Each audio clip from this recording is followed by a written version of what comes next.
Tata institute of social science Mumbai نے bye محاذ طلبہ تنظیم پروگریس اسٹوڈنٹس فارم عائد کردہ پابندی کو ایک ماہ بعد واپس لے لیا ہے۔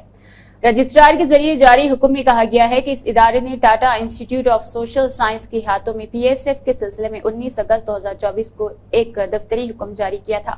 ادارے کے اہل اتھارٹی کے ذریعے اس کا تجزیہ کیا گیا ہے اور وسیع غور و خوض کے بعد اس حکم کو فوری اثر سے واپس لینے کا فیصلہ کیا گیا ہے۔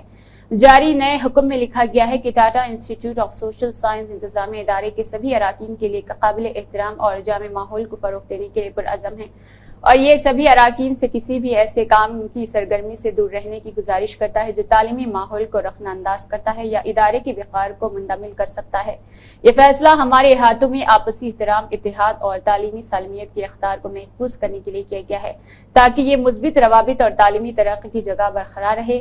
یہ پابندی ادارے کے ذریعے احتجاجی مظاہروں میں حصہ لینے کے لیے پی ایس ایف لیڈر اور P H D scholar Ram Das Pareni Shivanand کو 2 سال کے لیے معطل کرنے کے کچھ مہینوں بعد کیا گیا ہے۔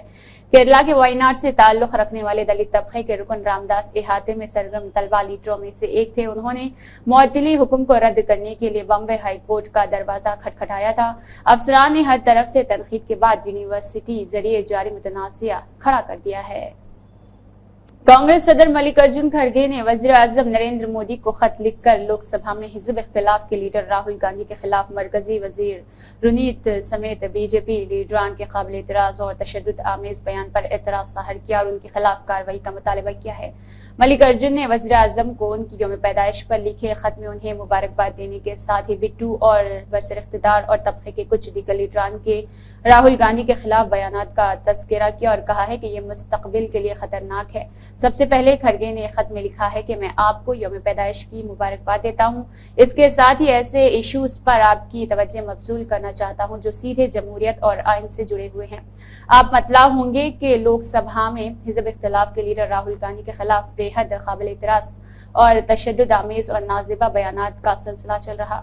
کھڑگے کا کہنا ہے کہ بی جے پی اور اس کی معاون پارٹی کے لیڈران نے جس تشدد آمیز زبان کا استعمال کیا وہ مستقبل کے لیے خطرناک ہوگی۔ انہوں نے خط میں لکھا ہے کہ دنیا حیران ہے کہ مرکزی حکومت میں وزیر مملکت برائے ریل اور بی جے پی حکمراں اتر پردیش کے وزیر اور لوک سبھا میں حزب اختلاف کے لیڈر یہ باتیں کہہ رہے ہیں۔ اس کے علاوہ ایک رکن اسمبلی نے قائد حزب اختلاف کی اور اعلان کیا ہے کہ دہلی میں ایک بی جے پی لیڈر اور سابق رکن اسمبلی موجود رہیں گے۔ اپنے خط میں کھڑگے نے اس بات کا تذکرہ کیا ہے کہ ہندوستانی ثقافت عدم تشدد، خیر سگالی اور محبت کے لیے دنیا بھر میں مشہور ہے۔ جموں کشمیر میں آج صبح 7 بجے سے اسمبلی انتخابات کے لیے ووٹنگ کا عمل شروع ہو چکا ہے۔ ووٹنگ شام 6 بجے تک جاری رہے گی، جس دوران لاکھوں ووٹرز اپنا حق رائے دہی استعمال کریں گے۔ پولنگ کے لیے سیکیورٹی فورسز اور ایجنسیوں کی جانب سے سخت حفاظتی انتظامات کیے گئے ہیں۔ اس کے علاوہ الیکشن کمیشن نے مہاجر کمشنری اور پنڈتوں کے لیے بھی خصوصی انتظامات کیے ہیں۔ ریاست میں 10 سال بعد ہونے والے اسمبلی انتخابات کے لیے ووٹنگ صبح 7 بجے شروع ہوئی اور شام 6 بجے ختم ہوگی۔ پہلے مرحلے کی پولنگ کے لیے سیکیورٹی کے سخت انتظامات کیے گئے ہیں۔ ریاست کی 24 اسمبلی سیٹوں پر ووٹنگ ہونی ہے، ان میں سے 16 سیٹیں کشمیر اور 8 جموں سے ہے۔ اس مرحلے میں جنوبی کشمیر کی 4 اضلاع پلوامہ، شوپیان، اننت ناگ، کولگام ہیں جن میں ووٹنگ ہونا باقی ہے، جبکہ جموں کی 3 دور فاتحہ پہاڑی اور اضلاع میں ووٹنگ ہونی ہے جن میں ڈوڈا، کشتواڑ اور رامبن شامل ہیں۔ اس کے علاوہ الیکشن کمیشن نے مہاجر کشمیری پنڈتوں کے لیے بھی خصوصی انتظامات کر دیے ہیں۔ لبنان میں اچانک پیجرز میں ہونے والے دھماکوں نے خوف و ہراس پھیلا دیا ہے۔ مختلف علاقوں میں حزب اللہ کے جنگجوؤں اور عام شہریوں کے پیچز میں ایک ساتھ دھماکے ہونے سے اب تک ہزاروں افراد زخمی ہو چکے ہیں، جبکہ ہلاکتوں کی تعداد 11 تک پہنچ چکی ہے۔ یہ دھماکہ لبنان کے جنوبی علاقے اور بیروت کے مضافاتی علاقوں میں مقامی وقت کے مطابق دوپہر 3:45 پر شروع ہوئے اور تقریباً 1 گھنٹے تک جاری رہے۔ ابتدائی معلومات کے مطابق یہ دھماکے حزب اللہ کے جنگجوؤں کے پیچرز میں ہوئے جو آپس میں رابطے کے لیے استعمال کیے جاتے تھے۔ غیر ملکی خبررساں ایجنسی کے مطابق پیچرز کو کسی نے ہیک کر کے ان میں دھماکے کروائے تھے۔ لبنان کی سیکیورٹی فورسز کی جانب سے جاری بیان میں کہا گیا ہے کہ لبنان بھر میں متعدد وائرلیس کمیونیکیشن ڈیوائسز میں دھماکے ہوئے ہیں جن کے نتیجے میں بڑی تعداد میں افراد زخمی ہوئے۔ غیر ملکی خبررساں ایجنسی کے مطابق جن پیچرز میں دھماکے ہوئے ہیں وہ جدید ماڈل کے تھے جنہیں حالیہ مہینوں میں ہی خریدا گیا تھا۔ دھماکوں میں ایران کے سفیر مصطفی امانی بھی زخمی ہوئے ہیں۔ لبنان کے وزارت صحت کے مطابق اس واقعے میں 4000 سے زائد افراد زخمی بتائے گئے۔ کئی اسلامی اسکالرز، سفارتکاروں اور سیاستدانوں نے غزہ، میانمار اور ہندوستان میں مسلمانوں کی حالت زار پر ایران کے رہبر اعلیٰ آیت اللہ علی خامنہ ای کے ریمارکس پر تنقید کی ہے۔ وزارت خارجہ ہند نے بھی کہا ہے کہ اقلیتوں کے تعلق سے تبصرہ کرنے والوں کو مشورہ دیا جاتا ہے کہ وہ خود اپنا ریکارڈ دیکھ لے۔ اسرائیل نے بھی کہا ہے کہ ایرانی رہنما خود اپنے عوام کے قاتل ہے۔ اسرائیل، ہندوستان اور تمام جمہوری ممالک میں مسلمانوں کو آزادی حاصل ہے، جس سے ایران نے اپنے عوام کو محروم رکھا ہے۔ مفتی وجاہت قاسمی نے کہا ہے کہ ہندوستان میں کروڑ مسلمان رہتے ہیں جو سیکولر ہے اور ہن سے خوشی رہتے ہیں۔ تاہم کانگریس قائد راشد علی نے کہا ہے کہ بی جے پی نے اگر اپنے قائد کی لگام کسی ہوتی تو تبصرے کی نوبت ہی نہیں آتی۔ مساجد کو ڈھانے اور مسلمانوں کے گھروں پر بلڈوزر چلانے کی خبریں جب آتی ہے تو اس کا یہی اثر ہوگا۔ یہی وجہ ہے کہ ایران کے ایک بڑے رہنما نے ایسا بیان دیا ہے۔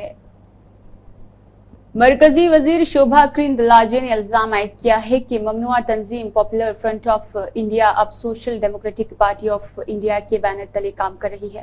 پی ایف آئی کے تمام قائدین ایس ڈی پی آئی میں شامل ہو گئے ہیں۔ انہوں نے بنگلورو میں کہا ہے کہ کانگریس حکومت کو اب تو جاگ جانا چاہیے، اسے ملک دشمن اور غیر سماجی عناصر کو فوری گرفتار کر لینا چاہیے۔ ایس ڈی پی آئی کے خلاف کوئی کارروائی نہیں کی گئی۔ کسی مقامات پر کانگریس نے ایس ڈی پی آئی کے ساتھ اتحاد کیا اور یہ اتحاد مستحکم ہوتا گیا ہے۔ مرکزی وزیر نے کہا ہے کہ ناگا منگلا وسرجن جلوس کے دوران بھگوان گنیش کی مورتی پر پتھر پھینکنے والے ملک دشمن اور غیر سماجی عناصر سے فوری نمٹنا چاہیے۔ انہوں نے کہا ہے کہ کانگریس حکومت سے میری گزارش ہے کہ وہ کارروائی کرے اور ریاست میں نظم و ضبط برقرار رکھے۔ سپریم کورٹ نے 9 اگست کو کولکتہ کے آر جی کر میڈیکل کالج اور اسپتال کے ایک پوسٹ گریجویٹ ٹرینی ڈاکٹر کی مبینہ عصمت دری اور قتل کے معاملے کی از خود سماعت کے دوران اس کے رویے پر سخت اعتراضات کرتے ہوئے متاثرہ کا نام اور تصویر فوری ہٹانے کی ہدایت دی ہے۔ Chief justice D Y Chandrachud اور جسٹس جے پی پادریوالا اور منوج مشرا کی بنچ نے سالیسیٹر جنرل تشار مہتا کے اعتراضات پر غور کرنے کے بعد یہ حکم جاری کیا۔ بنچ کے سامنے مسٹر مہتا نے متاثرہ کا نام اور تصویر نہ ہٹانے کی ویکیپیڈیا کے موقف پر سخت اعتراضات ظاہر کیے ہیں۔ عدالت عظمیٰ نے ویکیپیڈیا کو ہدایت دی ہے کہ پرائیویسی اور وقار کے اصولوں کو مد نظر رکھتے ہوئے متاثرہ کا نام اور تصویر فوری طور پر ہٹا دی جائے۔ All India Muslim Personal Law Board کے جنرل سیکرٹری نے بیان جاری کیا ہے کہ بی جے پی اور ای میلز کی تعداد کے حوالے سے ابھی تک ایک ایسا کوئی ڈیٹا ظاہر نہیں کیا ہے اور نہ ہی جے پی سی آئی کی جانب سے کوئی بیان جاری کیا گیا ہے، اس لیے اس کے بارے میں کسی افواہ پر دھیان نہ دیں۔ مسلم پرسنل لاء بورڈ کی جاری کردہ ریلیز کے مطابق جے پی سی کے حوالے سے سوشل میڈیا اور اخبارات میں شائع ہونے والی خبروں میں کہا گیا ہے کہ صرف 84 لاکھ ای میل موصول ہوئے ہیں۔ اس پر All India Muslim Personal Law Board کے جنرل سیکرٹری نے بیان دیا ہے اور کہا ہے کہ سوشل میڈیا پر گردش کرنے والی ای میلز کی تعداد کے حوالے سے ابھی تک ایسا کوئی ڈیٹا ظاہر نہیں کیا گیا ہے اور نہ ہی جے پی سی آئی کی جانب سے کوئی بیان جاری کیا گیا۔ اسی کے ساتھ نیشنل اور انٹرنیشنل خبریں اختتام کو پہنچتی ہے۔ اللہ حافظ۔